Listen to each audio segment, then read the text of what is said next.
My name's Tomas Ormston. I work for Vega Space GmbH. I'm a contractor at the European Space Agency's European Space Operations Centre. That's in Darmstadt in Germany. And what do you do from there? I'm part of the Mars Express flight control team, so I work with a team of other engineers on Europe's first Mars mission to make sure the spacecraft stays healthy, stays doing what it should be doing, and produces the great science that Europe expects from it. So your team's responsible for all the downloads and the uplink to Mars Express, which is in orbit in Mars at the moment? That's right, yes. We're responsible for everything to do with the spacecraft as a machine in orbit. So this starts with the generation of commands, which can be pushing the button to take a photograph, but they can also be all of what we call housekeeping, the daytime maintenance of the spacecraft and keeping it healthy. And then of course we get the data back, and we have to ensure that data comes back safely and securely and makes its way to the scientists so they've got something to work with. Sounds an incredibly exciting job to be doing in the 21st century, but it must be scary at times too. Yes, very much so, on both counts actually. It is very, very exciting. I mean, to think that when you're sat at a computer at work, what you're doing is talking to something that's millions of kilometers away around a different planet is tremendous, and to walk in the morning and see the control room looking like something out of the movies really puts a smile on your face every day. There is some stress that goes with that, of course. This is a very expensive mission. It's a mission with a lot of people watching it, and it's a very delicate spacecraft in a very difficult environment to fly in. So there's a lot of stress that comes with that, but I think we probably would say it's more of an exciting challenge than a stress.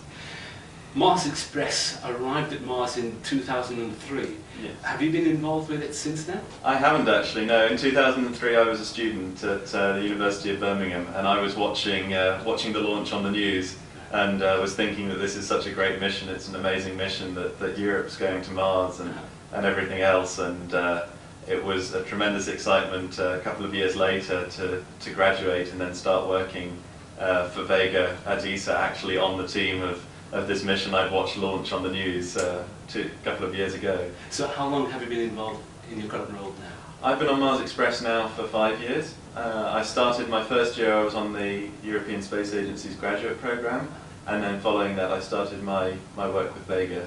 So it's been an exciting career so far, but I know I'm only just beginning and I still have a lot to learn. Just take us through, when a scientist or an astronomer wants, let's say, a picture of a particular part of Mars in a particular orbit, what's the process involved from the request for that picture to that picture being available for that scientist? There's quite a long process actually, and it can stretch out over, well, in the case of Mars Express, roughly 4 months from the first request being made. So they'll request the pictures along with other scientists that use the mission, will request other measurements, other operations to be done. And this all goes to a science operations centre. They have scientists that can evaluate these requests, and they also know though the technical limitations of the spacecraft, and they try and harmonise these into a plan that the spacecraft can safely execute.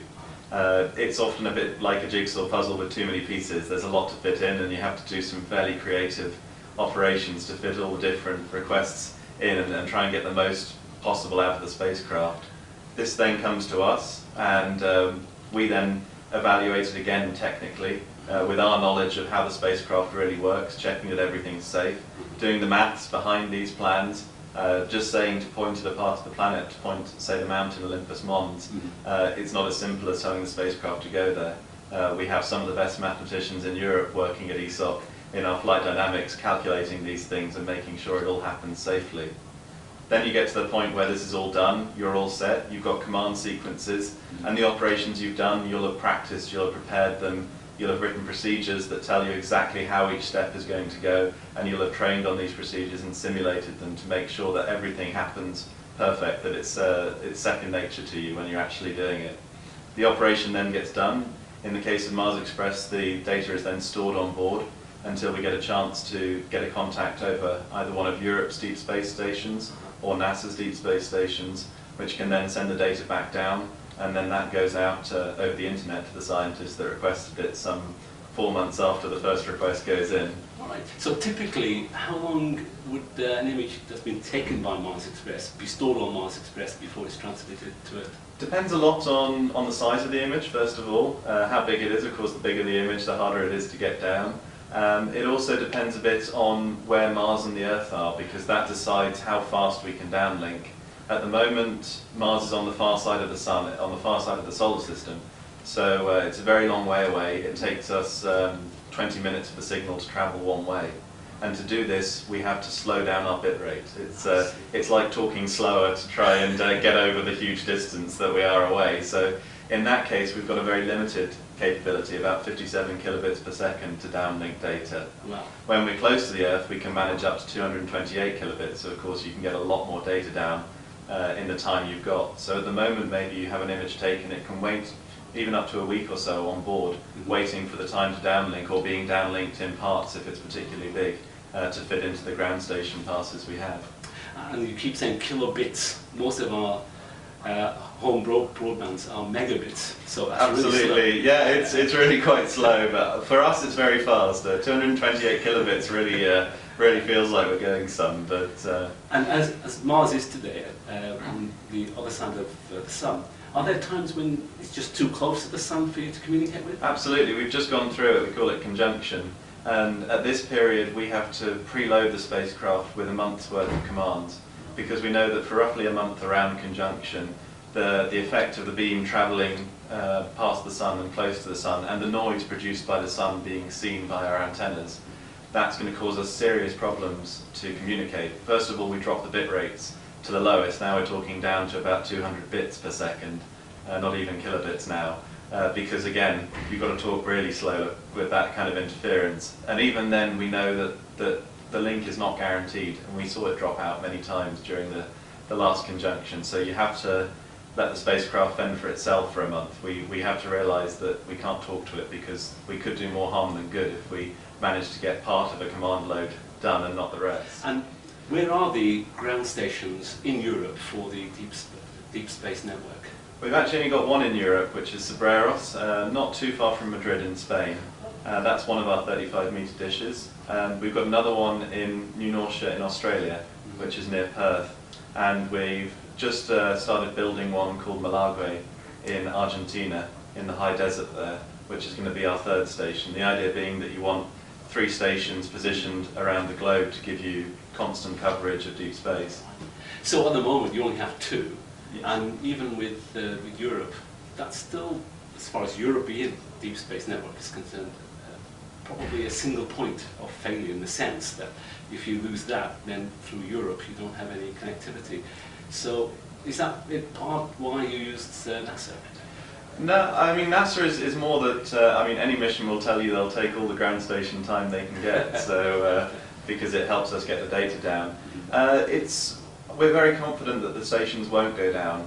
They have a lot of redundancy on the ground station to make sure that we can keep operating even through failures and issues with the station. But more than that, all spacecraft around the world, generally at least, apply a standard set known as CCSDS.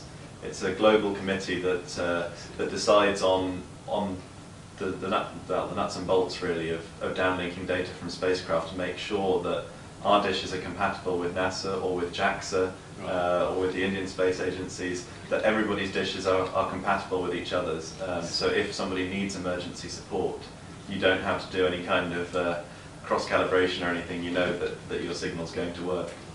That makes sense. And just going back to the storage capacity on Mars Express, what sort of memory capacity does it have? How much can it store? We've got flash memory in 3 banks, which makes up a total of about 12 gigabits of data storage on board. So not big in modern computer terms, but plenty enough for us. Now, I understand Mars Express has a webcam as well. Yes, we do. Webcams, more properly known as the visual monitoring camera, or VMC. We all call it the Mars webcam. It's a small camera, 640 by 480 colour camera, almost identical to your average PC webcam. And it was used to image the Beagle lander separation from the spacecraft. to check that the vehicle lander had separated and was on the right trajectory. So that's the only purpose for it was installed? That's the only purpose it was there for, was just monitoring the vehicle ejection. It was decided it was the best solution to monitor exactly where it had gone, in what direction and everything else. And then it was shut down for some time. We had a primary science mission to do, we still do, but it was reactivated on the basis that it didn't interfere with our prime science mission. In the slots that were too far from the planet or too disturbed by thruster firings for our science instruments to operate, we could turn on the VMC, the Mars webcam, and take pictures of Mars. And of course they're nothing comparable to shots from high-rise or shots from our own HRSC, but they give you almost a more real and more direct connection to Mars, because these things are taken by a very ordinary camera that just happens to be in an extraordinary location. And we provide those images and all the raw data that goes with them immediately on the web. So as soon as they hit ground from the spacecraft, of course they might have been stored for a while, like I mentioned, but as soon as they hit ground, we put them automatically on the web, so the people looking at the web page can be the first people to see these pictures of Mars.